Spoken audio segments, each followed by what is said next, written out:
Hey, what is up? This is Nate McAllister from EntreResource.com, and I want to share with you the 6 reasons why most entrepreneurs fail at outsourcing.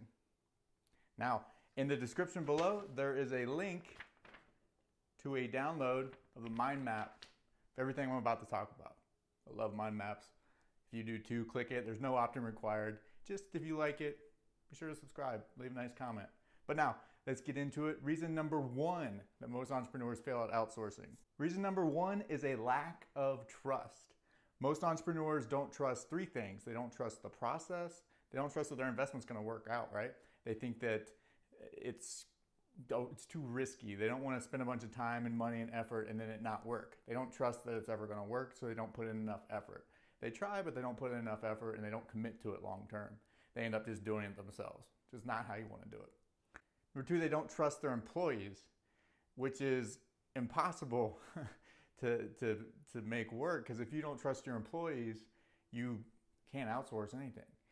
You have to be able to let go and you have to be able to trust people. So hire employees that you trust. Number 3, they don't trust that the work is ever going to be quality enough. It's hard to let go of what you're doing and let someone else do it. I know, it's very hard, especially when you know that you can do something better, at least at first. You have to trust that the person will get up to speed and just believe that you cannot keep doing it yourself. So if you do, it's going to take away from the things that you can do that other people can't, things that can't be outsourced. You need to be working on those highest level tasks all the time. Number 2, they lack standard operating procedures, SOPs. They've never documented the processes for everything that they do every day that they're repeating over and over and over again. So when it comes time to fill the job, they don't know how to describe it. They end up doing it on the fly and answering it over questions or answering it after the VA is messed up, but they never documented it ahead of time. So if you're at the point where you are outsourcing, or if you're not there yet, you should always, always, always be documenting your procedures into what we call standard operating procedures. And you can put these into Google Docs, you can put them in videos, you can put them in Google Drive, you can put them in Dropbox, wherever, it doesn't matter. You can make them fancier later and make a training area for your employees, but whatever you do, you need to be documenting something so that you have something to share in the future so you can delegate more clearly. Number 3, poor direction. A lot of people think that their VAs or their employees are in their heads. They think that they already know what good work and bad work is and what it should and shouldn't look like, what their style is. Keep in mind, whatever you've been doing it for a long time.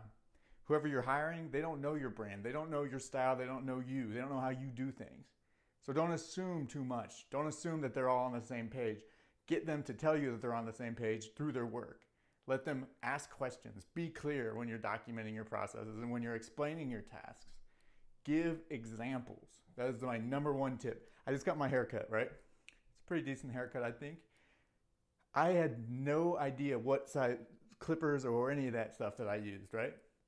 But I got a good haircut because I take a picture of my last haircut and I just show it to the person. I said, this is what I want it to look like. Boom.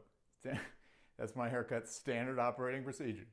I can say I want it to look just like this. I give them an example. It's much, much, much easier for my barber to give me a haircut and make it look halfway decent, which is not easy with my head of hair. Number 4, bad hiring practices.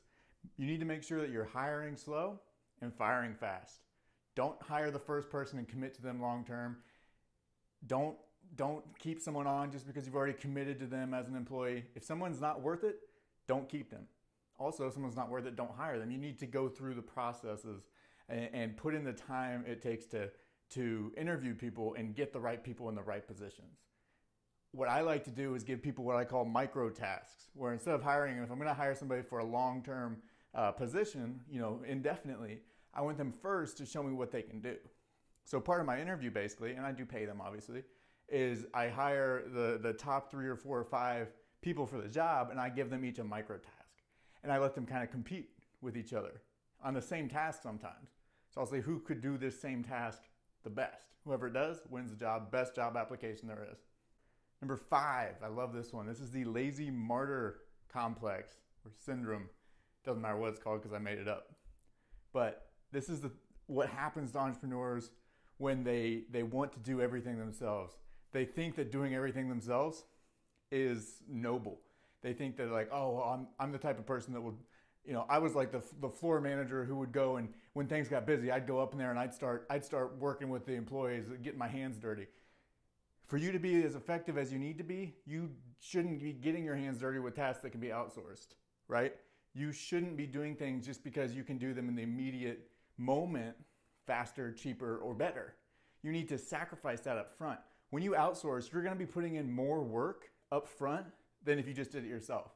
Think about that. I'm going to say it again. You're going to be putting in more work and effort to get a lesser quality end product when you first start outsourcing, because you need to get that person up to speed. And that doesn't happen if you step in and do it for them, right? So let them do it. It hurts. It's painful to watch somebody do something slowly, especially when you're paying them. And like, if it normally takes you an hour to do something and you're outsourcing it, expect it to take about an hour of your time micromanaging.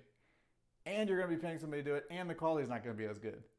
Get that in your head and remember that it's not always going to be like that. Those are your upfront costs. That's the investment in this process. Sound good? And finally, number 6 is a poor work environment. I know a lot of people that love to brag about how little they pay their VAs. You know, it's relative from country to country. In the Philippines, $3, $4, $5 goes a lot further than it does here in the United States. But that doesn't mean you should go cheap on your employees. Paying them fair wages is different than being cheap. So if you have an employee that is doing a great job, reward them. It can be something as simple as more money, you know, a $50 bonus here and there, or it can be something more personal.